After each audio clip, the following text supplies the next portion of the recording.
നവകേരള യാത്രയ്ക്കിടെ മുൻ മുഖ്യമന്ത്രി പിണറായി വിജയന്റെ ഗൺമാൻമാർ യൂത്ത് കോൺഗ്രസുകാരെ മർദ്ദിച്ചത് അന്വേഷിക്കാൻ പ്രത്യേക അന്വേഷണ സംഘത്തെ രൂപീകരിച്ചിരിക്കുന്നു ആഭ്യന്തര വകുപ്പ്. Alappuzha crime branch S P AP Shoukath അലിയാണ് അന്വേഷണ സംഘത്തലവൻ.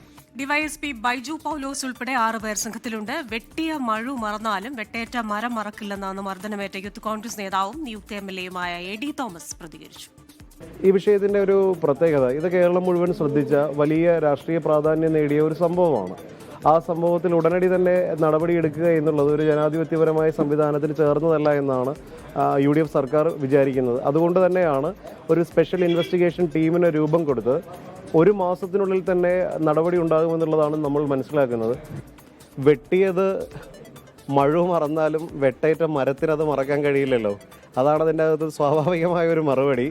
ആ മുറിവേൽപ്പിക്കപ്പെട്ടത് കേരളത്തിലെ പൊതുജനങ്ങൾക്കാണ്, പൊതുജനങ്ങളുടെ ആത്മാഭിമാനത്തിനാണ്. അവ സ്വാഭാവികമായ ഒരു നടപടി ആ വിഷയത്തിലുണ്ടാവും. അത് പ്രതികാര നടപടിയല്ല, നിയമപരമായി ജനാധിപത്യപരമായി എല്ലാ കാലത്തും ഓർത്തിരിക്കുന്ന, ഇനി മേലാൽ ചെറുപ്പക്കാരെ കാണുമ്പോൾ